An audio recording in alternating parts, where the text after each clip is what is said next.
My name is Phoebe Garrison, 34 years old. It was a Tuesday afternoon, the kind of day where the light filtered through the kitchen window in soft golden beams, and the hum of the refrigerator was the only sound breaking the stillness.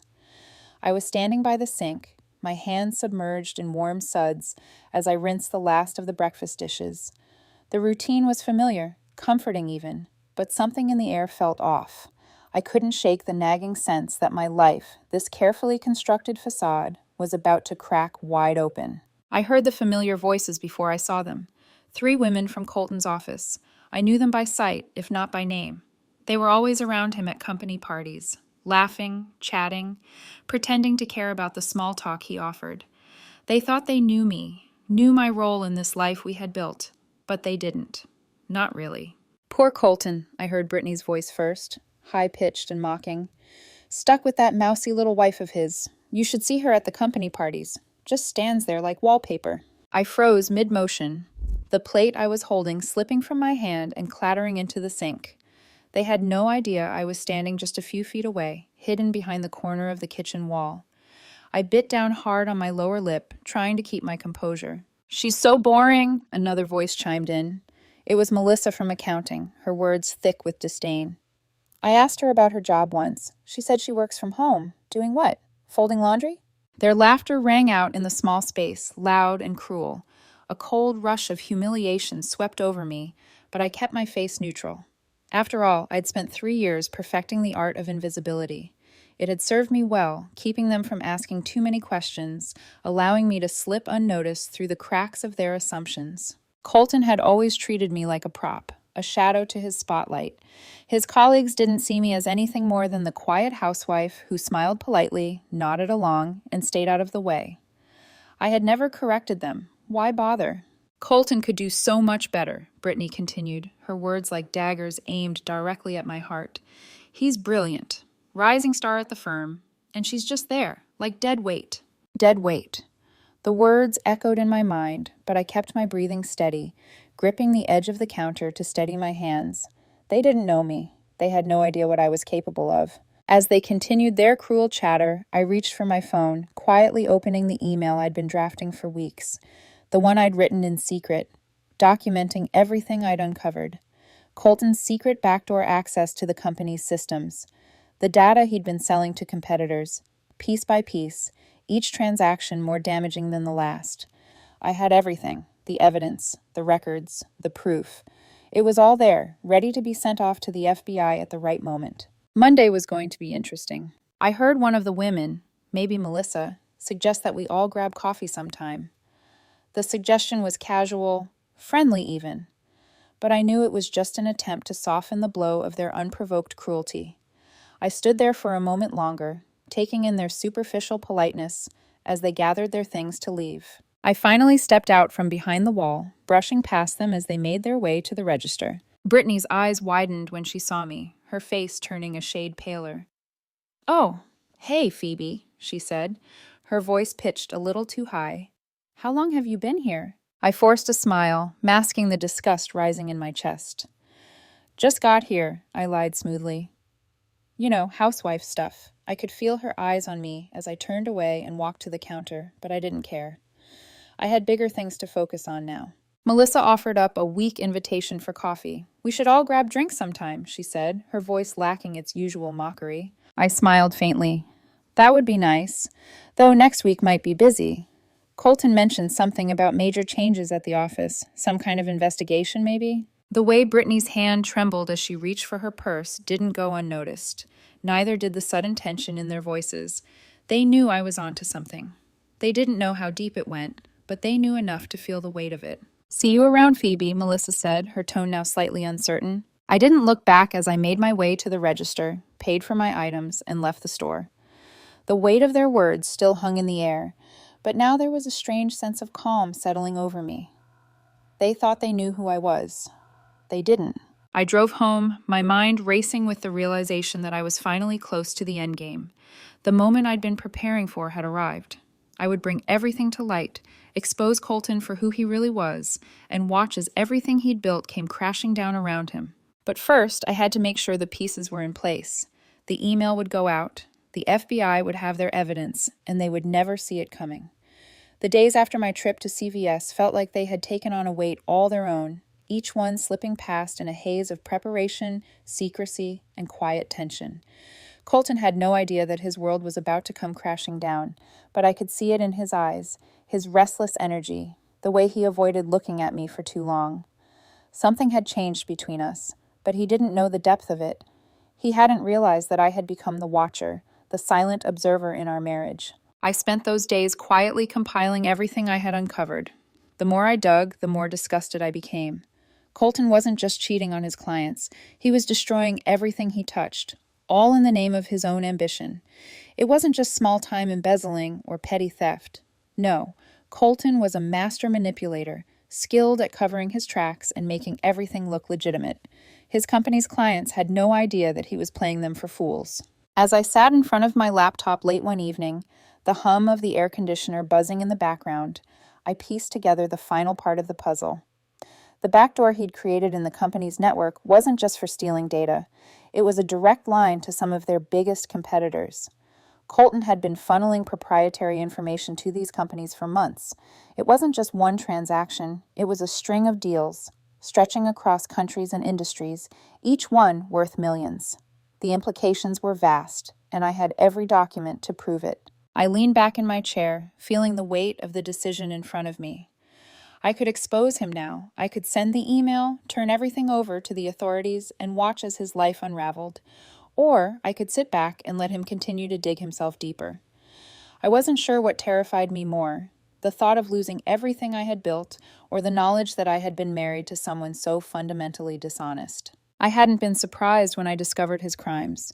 There had always been red flags, whispers I'd pushed aside in the name of love, or perhaps in the name of convenience. Colton was everything I thought I wanted, successful, charismatic, driven. But as I sat there, looking at the evidence on my screen, I realized just how little I knew him, how little he had ever let me in. The decision came easily in the end. It was time to take control.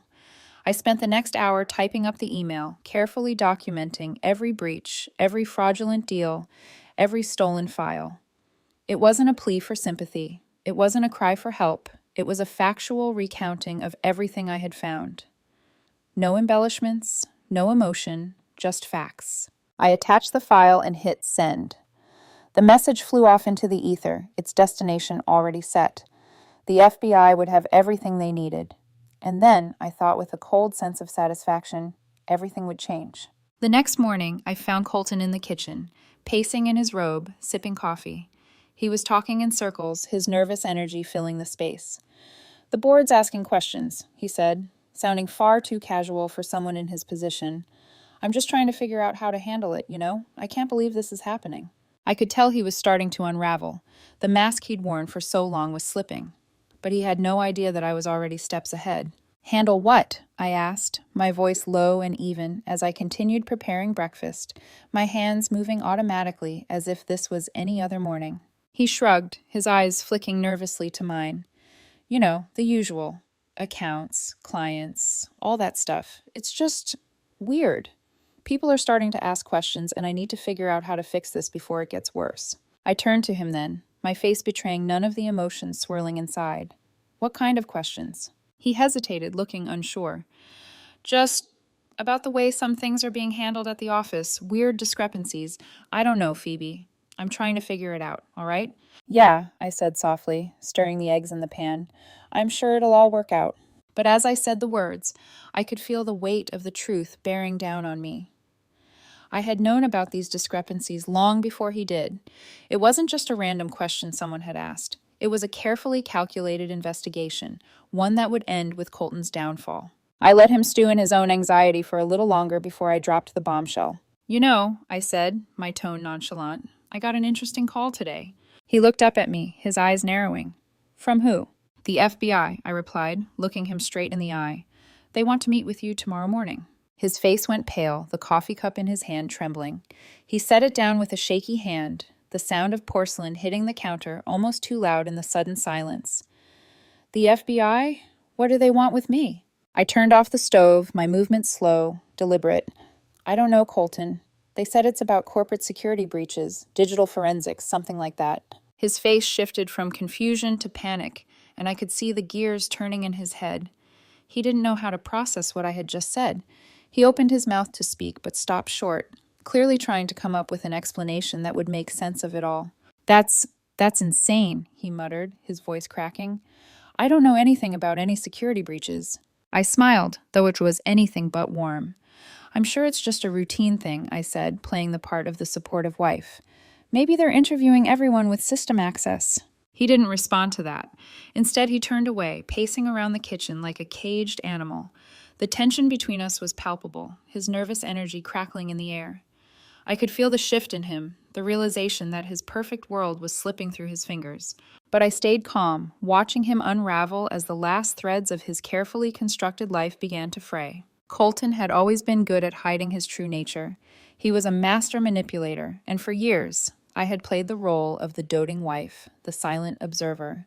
But now, as the FBI's shadow loomed over him, I could see the cracks beginning to form. And for the first time in years, I realized just how little I truly needed him.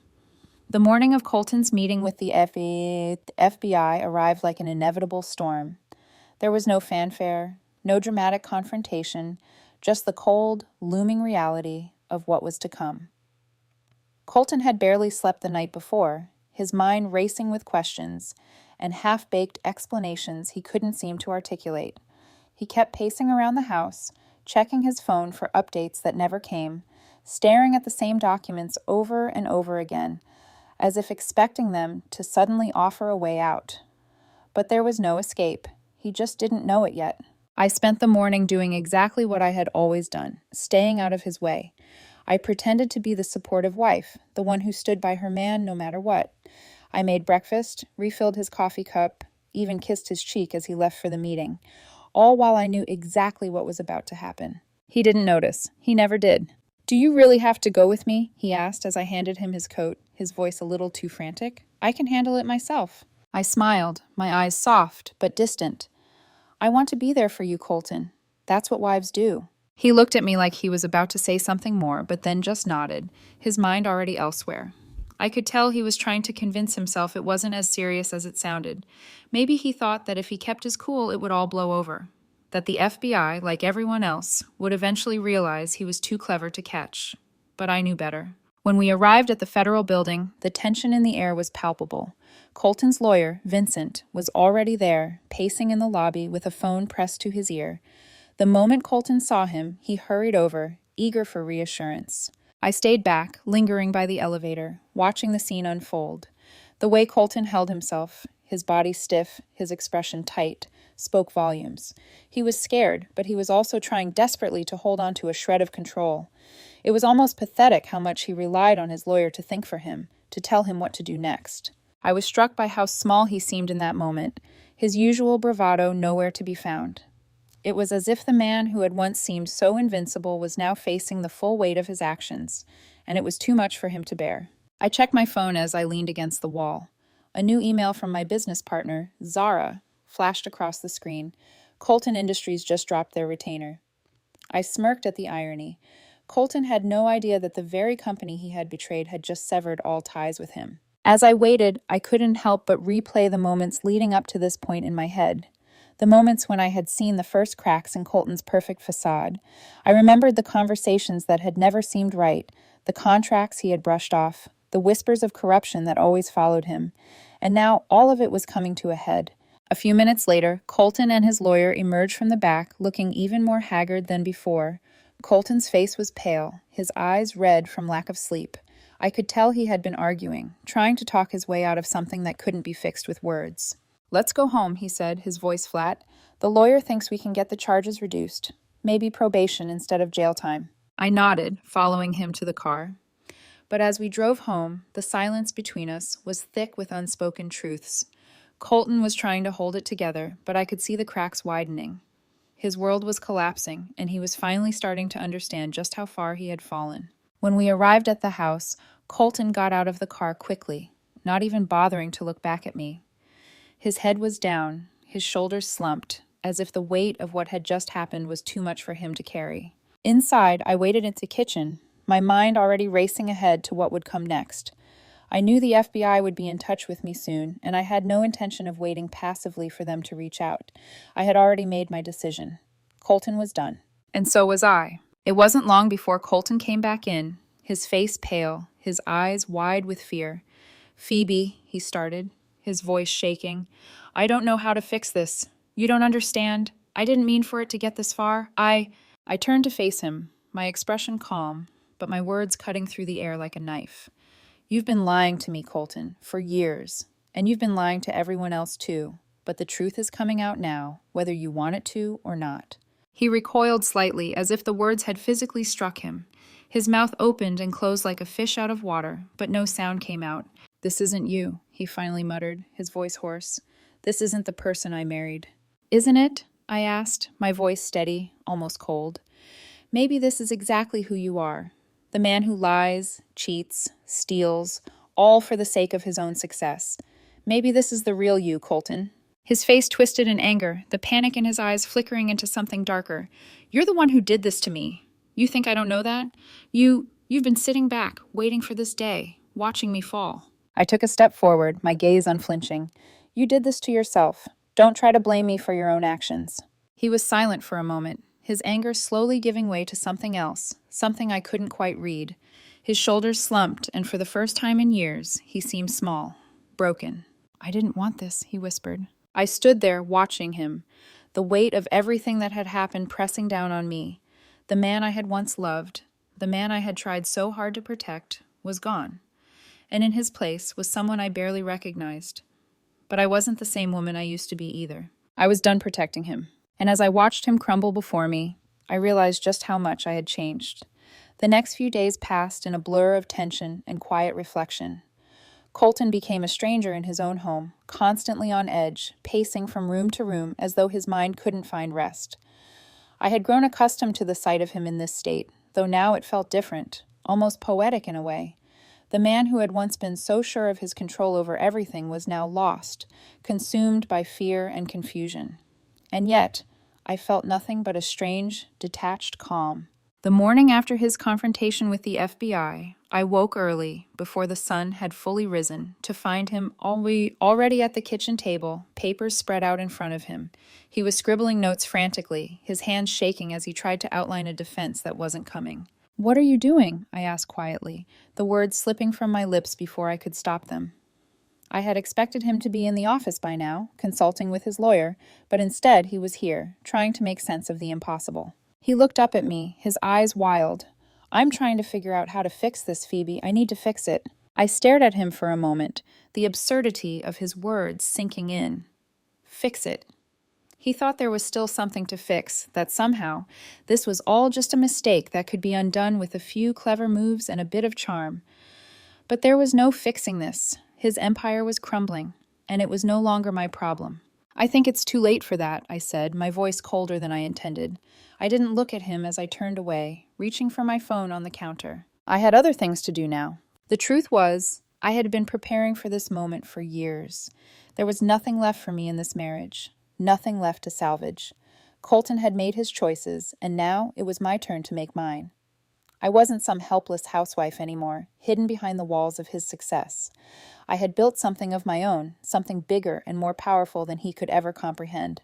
I spent the next few hours meeting with my team at Phantom Security. The company was thriving, growing at a pace I hadn't anticipated. We were on the verge of expanding internationally, with contracts lined up across Europe and Asia. I hadn't told anyone about Colton's arrest. No one at the office knew the full story. But they didn't need to. The world was starting to take notice of me. And with Colton out of the picture, I could finally focus on what mattered. By the time I returned home later that afternoon, Colton was still at the table, but now he had a different look in his eyes. There was desperation there, and something else, an almost pleading expression that made my stomach turn. "You can't just turn your back on me," he said, his voice breaking. "We're still married. You owe me this. You owe me, Phoebe." I turned to him slowly, my eyes meeting his. "No, Colton, I don't owe you anything. You made your choices, and now you'll have to live with the consequences." He stood up then, his chair scraping loudly against the floor. "I don't deserve this," he spat, his voice low and dangerous. After everything I've done for you, for us. You were always so busy building your little empire while I carried us both, and this is how you repay me? My heart did not race. My palms did not sweat. I had learned long ago how to keep my emotions in check, how to hide everything I was feeling behind a cool, controlled exterior. You never carried me, Colton. You used me, I replied flatly.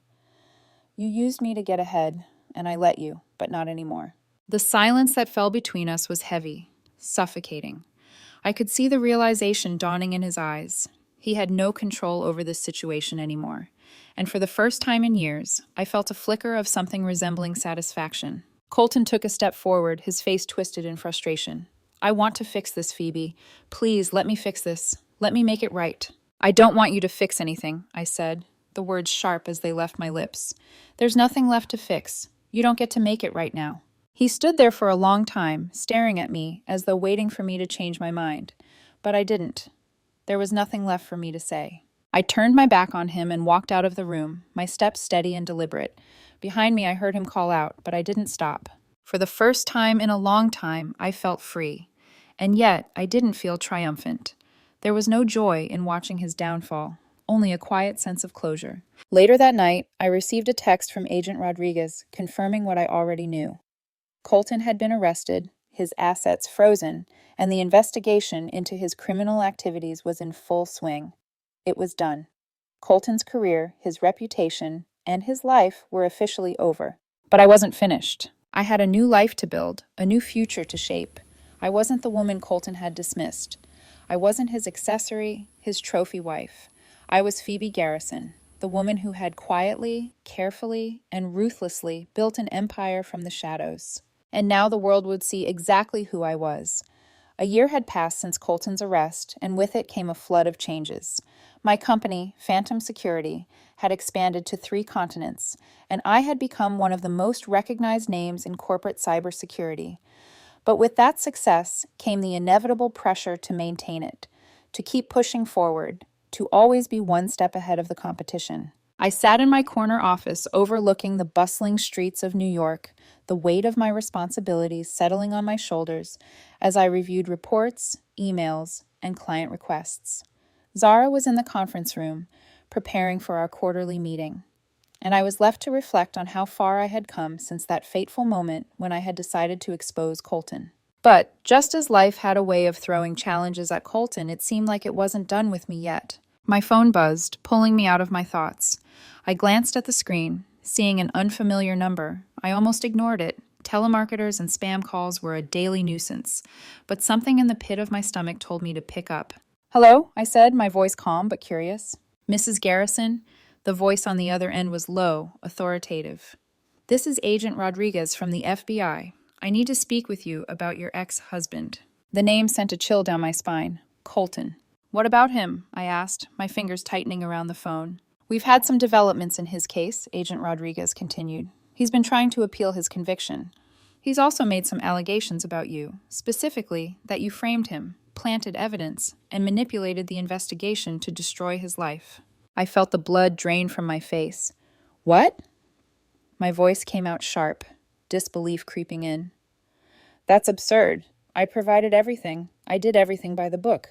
"I understand, Mrs. Garrison," Agent Rodriguez said, her tone sympathetic but firm. "We know the evidence was legitimate, but Colton has hired a new lawyer, and they're pushing for a re-examination of the case. They're claiming that you had ulterior motives, that you used your position to bring him down." I swallowed hard, trying to process her words. I hadn't expected this, not after everything that had happened. Colton was supposed to be in prison, serving his sentence, paying for his crimes. But now he was trying to turn the tables on me, trying to make it look like I was the criminal. "Are you telling me that you're reopening his case?" I asked, my voice trembling with a mix of anger and disbelief. "That's not what I'm saying," Agent Rodriguez replied. "But we need to be aware of these new allegations. We need to investigate them thoroughly. I'm not saying it will change anything, but we need to proceed cautiously, and we may need to speak with you again." I felt my chest tighten, but I forced myself to remain calm. "If you need anything, I'll cooperate. But there's nothing to discuss. Colton's guilt is clear. He was caught red-handed."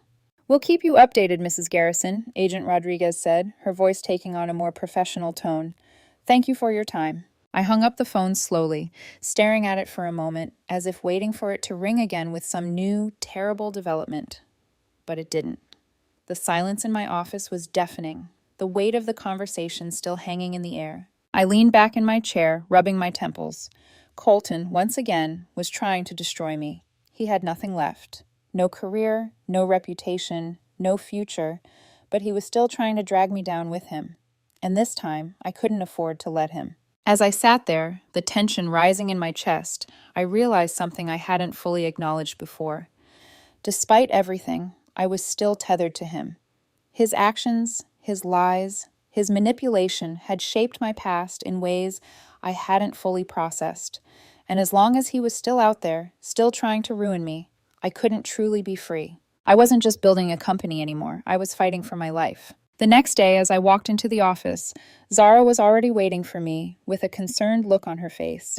She must have seen the strain in my expression.